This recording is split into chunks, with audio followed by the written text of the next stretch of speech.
A primeira pergunta que a gente tem que saber é o que é ser bolsonarista. Eu sou bolsonarista, vou continuar sendo bolsonarista.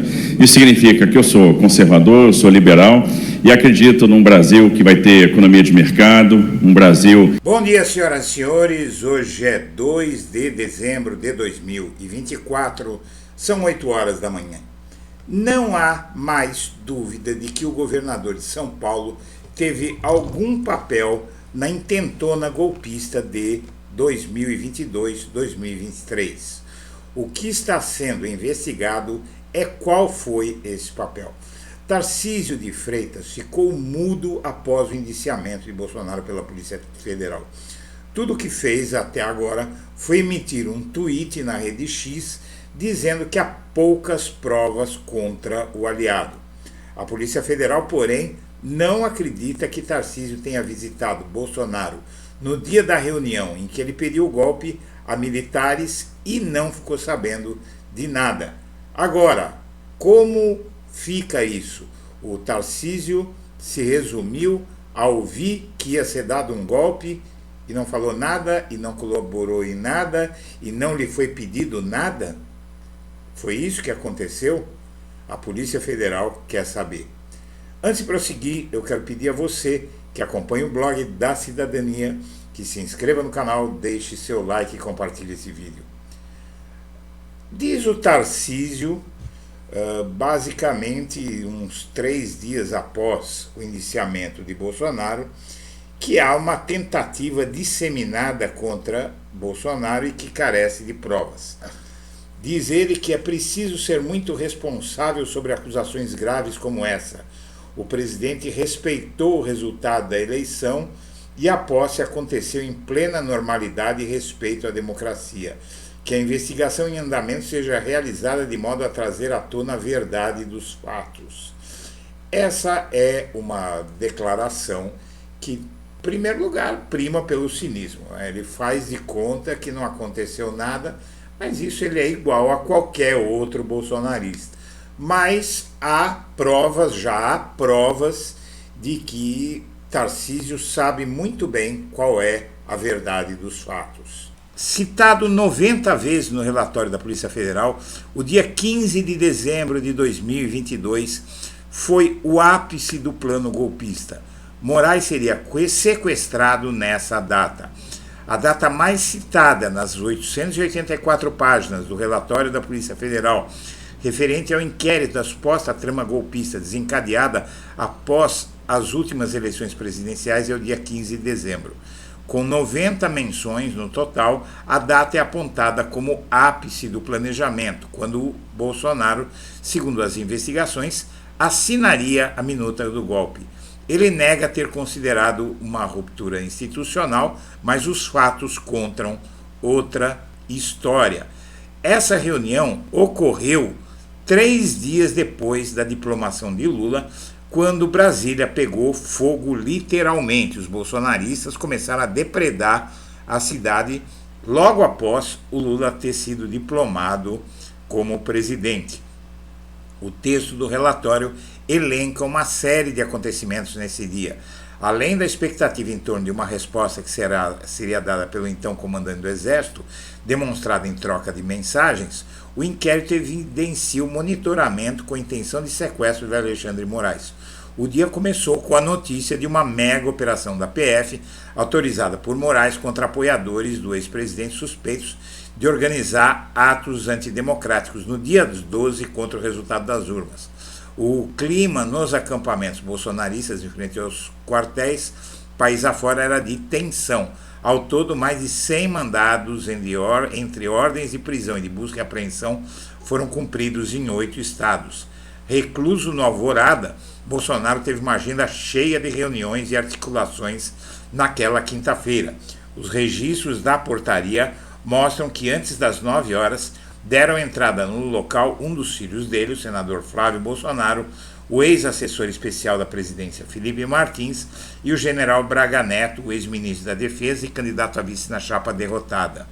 Aqui você tem as entradas de cada um. Tá muito claro aqui. Daniel Lucas, Moza Cordeiro, Flávio Bolsonaro, Marli Sérgio, está aqui cada um não é? Senador, enfermeira, ministro da Secretaria de Governo e aqui o Braga Neto visitante. Muito bem. Flávio e Braga Neto deixaram a residência presidencial antes das 10 horas, enquanto Felipe Martins, apontado pela Polícia Federal como um dos integrantes do núcleo jurídico por assessorar na elaboração da minuta golpista, permaneceu o dia todo ao lado do Bolsonaro. Uma das grandes expectativas do dia girava em torno da reunião que Bolsonaro teria com o então comandante do Exército, o general Marco Antônio Freire Gomes, alvo de uma verdadeira campanha de pressão e ataques virtuais nos dias anteriores. A troca de mensagens entre assessores do governo capturadas pela Polícia Federal revelam a ansiedade em torno desse encontro. Às 12h19, então, o secretário executivo da Secretaria-Geral da Presidência, Mário Fernandes, encaminhou um áudio para o general Luiz Eduardo Ramos, secretário executivo da Presidência. Que de preto, algumas fontes sinalizam que o comandante da força sinalizaria hoje. Foi ao Alvorada para sinalizar ao presidente que ele podia dar a ordem, indica a transcrição do áudio de Mário Fernandes. Está aqui, né? Ele envia isso para o general Ramos, acusando o Bolsonaro de pretender assinar a minuta golpista. Freire Gomes ficou no Palácio da Alvorada até às 12 horas do dia 15 de dezembro de 2022. A resposta dada por ele ao presidente, no entanto, frustrou os planos. Muito bem. Na semana passada, o Brasil ficou sabendo que o governador de São Paulo, o hoje governador de São Paulo, então candidato a governar o estado, visitou Bolsonaro algumas semanas antes, quando houve outra reunião sobre a minuta do golpe. E Tarcísio de Freitas esteve no Palácio da Alvorada em novembro de 2022, na mesma tarde, local em que Felipe Martins, que voltaria ao Palácio do Planalto no dia 15 do mês seguinte para tentar convencer os generais, discutiu a minuta do golpe com o então presidente Bolsonaro. Enquanto eles preparavam a minuta do golpe, o Tarcísio estava presente a essa reunião, de acordo com essas informações dadas pela Polícia Federal, de que o Tarcísio chegou ao palácio, que serve de residência ao presidente da República, no dia 19 de novembro de 2022, às 17h19, e saiu às 19h17. Essa informação ficou conhecida na semana passada. E agora o Tarcísio desempenha um silêncio extremamente eloquente. Esse silêncio de Tarcísio de Freitas denota que ele sabe que a batata dele está assando. Ele não fala nada, e como você vê, o Tarcísio é alguém que não perde a oportunidade de demonstrar solidariedade e apoio e cumplicidade até com Bolsonaro, pois ele, além daquele tweet dizendo que não há provas contra Bolsonaro, ele não falou mais nada. E esse silêncio é extremamente estranho, não é? Ele não fala nada sobre o golpe, ele não continua defendendo o Bolsonaro das acusações todas que ele tem sofrido, porque o Tarcísio de Freitas sabe que tem muitas explicações a dar. Com o seu padrinho Bolsonaro indiciado pela Polícia Federal na investigação da trama golpista e enfrentando sucessivas crises na segurança pública, Tarcísio tem evitado falar com a imprensa sobre esses assuntos. Tido como sucessor de Bolsonaro, que está inelegível e possível candidato à presidência da República em 2026, o governador de São Paulo não detalhou o que pensa sobre a apuração da Polícia Federal, segundo a qual Bolsonaro planejou, atuou e teve domínio sobre aquele golpe. Desde o dia 21 que ele não fala nada sobre essa situação toda.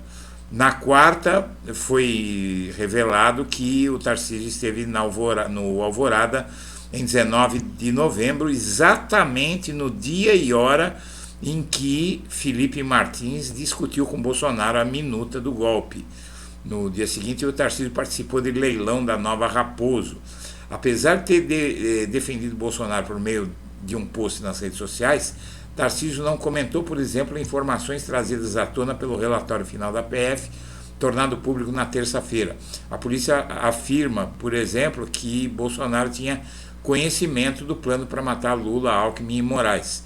Presente na inauguração de uma metalúrgica em Mogi Guaçu na manhã de quarta-feira última, Tarcísio foi questionado por jornalistas sobre o relatório da PF e se recusou a responder.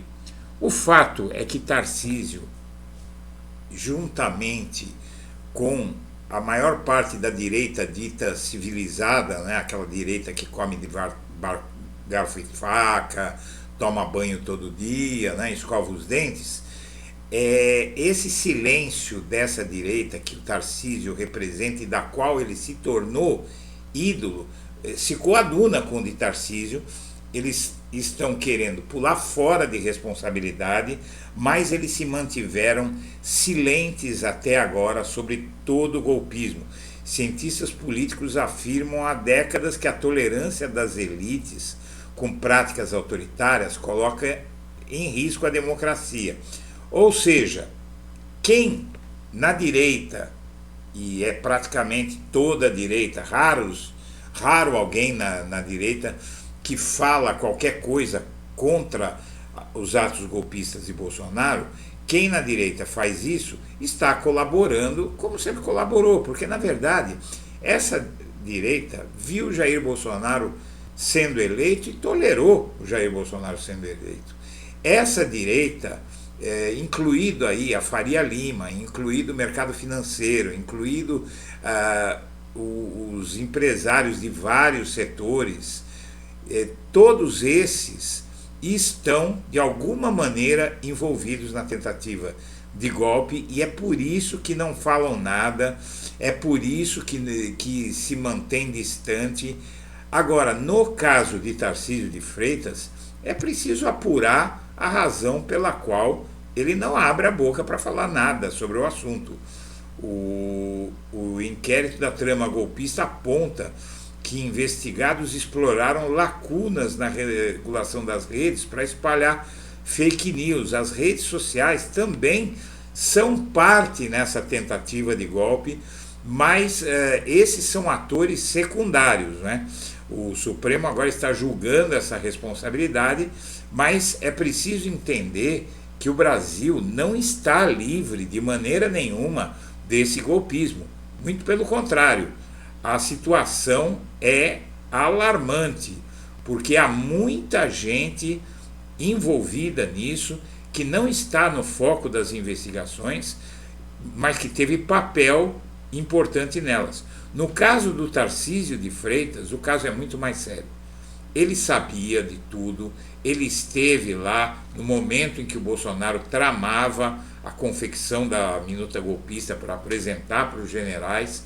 Então aí, minha amiga, meu amigo, é hora de saber quem é o Tarcísio de Freitas, quem é o governador de São Paulo e qual o papel dele nessa tentativa de golpe. Mas o pior de tudo isso, é algo que preocupa muito, é que os bolsonaristas têm planos para continuar influindo no Brasil e na política. A mudança de Bolsonaro sobre o plano de um dos seus filhos concorrer à presidência é algo que preocupa. Ele quer colocar esse aqui, o Eduardo Bolsonaro, o mais boquirroto de todos, para ser candidato à presidência em 2026, o que seria para ele um presente, poderia decorrer disso um perdão presidencial, mesmo que o Supremo não permitisse, mas vamos supor que um sujeito desse se elege, o risco é muito grande e a família precisa responder, assim como o Tarcísio de Freitas, assim como as figuras preponderantes nesse golpismo. Além de tudo isso, há o Valdemar Costa Neto, que é outro sujeito perigosíssimo, que está sendo aconselhado a se candidatar para ganhar imunidade. Como você vê, o bolsonarismo está muito vivo e é preciso que essas investigações, sobretudo contra o Tarcísio de Freitas, que muito mais do que provavelmente teve algum papel no golpe, estarem aí sendo vistos como civilizados, como sucessores civilizados do bolsonarismo. Agora, se você quer uma boa notícia para começar bem a segunda-feira, os bolsonaristas jogaram a toalha sobre projetos da anistia e do aborto. Menos mal, lideranças bolsonaristas já admitem nos bastidores que não conseguirão avançar na Câmara com polêmicos projetos de lei da anistia e do aborto em 2024. Lideranças bolsonaristas já jogaram a toalha sobre essa anistia, que depois do relatório da PF ficou inviável, e essa ideia maluca de proibir uma mulher que esteja ameaçada, tem uma gravidez ameaçada por uma doença grave.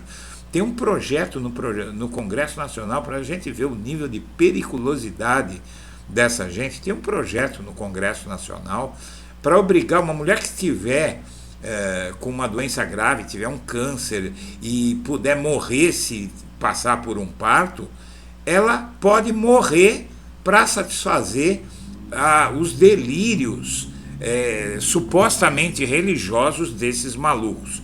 Isso e essa anistia infame, pelo menos por enquanto, está enterrado. Boa semana para todos.